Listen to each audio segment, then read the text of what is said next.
एक आंदोलन कार्यसूची घोषणा কৰিছে আৰু আজি কাৰ্যসূচী আকৌ আৰম্ভ কৰিব তাৰ কি ক'ব নিশ্চয়কৈ বিটিআৰ চুক্তি 2020 যে শান্তি চুক্তি আছিলে বহুতো দফা ৰূপায়ণ হৈছে আৰু মুখ্য দফা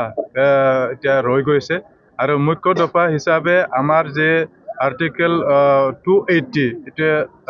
ইয়াত পাৰিত হ'ব লাগে পাৰ্লিয়ামেণ্টত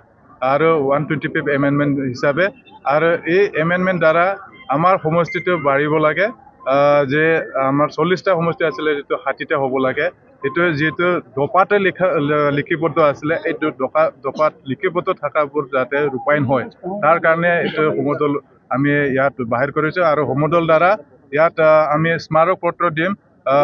অমিত শাহ আমাৰ হোম মিনিষ্টাৰ সেন্ট্ৰেল আৰু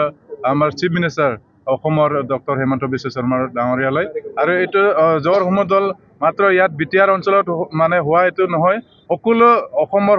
মানে সকলো জিলাতে এটো সমদল ওলাইছে কিয়নো ইয়াত মাত্ৰ বিটিআৰ একৰ্ডৰ দ্বাৰা বিকেডব্লিউচি যে বিটিআৰৰ বাহিৰৰ বড়োসকলৰ কাৰণে হুকিয়াকে এটা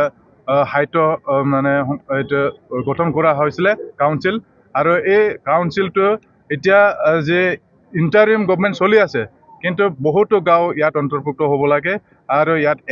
ইলেকশ্যন হ'ব লাগে তাৰ কাৰণে এটো দাবিটো আমি জনাৰ ইয়াত মানে আমি সমদল ওলাইছো আৰু প্ৰতিটো দফাত মানে ৰূপায়ণ কৰিব লাগিব 100% এটো দফাবোৰ ৰূপায়ণ কৰিব লাগিব শিক্ষাৰ সমস্যাৰ ক্ষেত্ৰত লৈ মানে ইয়াত দফাত 6.3 লিখিবদ্ধ ইয়াত আহিছিলে বহুতো এতিয়াও মানে ভেঞ্চাৰ স্কুল আছে আমাৰ বিটিআৰ অঞ্চল আৰু মানে বিটিআৰৰ বাহিৰতো বহুতো অসমতে এতিয়াও ভেঞ্চাৰ সমস্যাটো সমাধান হোৱা নাই গতিকে এই শিক্ষাৰ সমস্যাটো যাতে সমাধান কৰাৰ কাৰণে যে ভেঞ্চাৰ সমস্যাটো সমাধান কৰাৰ কাৰণে ইয়াত লিখিবদ্ধ আছিলে এতিয়াও মানে আমাৰ অসম গভৰ্নমেণ্ট এটো ৰূপায়ণ কৰা নাই গতিকে এটো আমি দাবী কৰিছো আৰু এনডিএবিৰ মানে এতিয়াও বহুতো কেছ পেন্ডিং হৈ আছে হাই কোৰ্টত সুপ্ৰিম কোৰ্টত এই কেছবোৰ যাতে অতি মানে শীঘ্ৰে এটো যাতে কেছবিলাক উইথড্ৰ হয় তাৰ কাৰণে আমি এই সমদলৰ দ্বাৰা আমি দাবী জনাইছো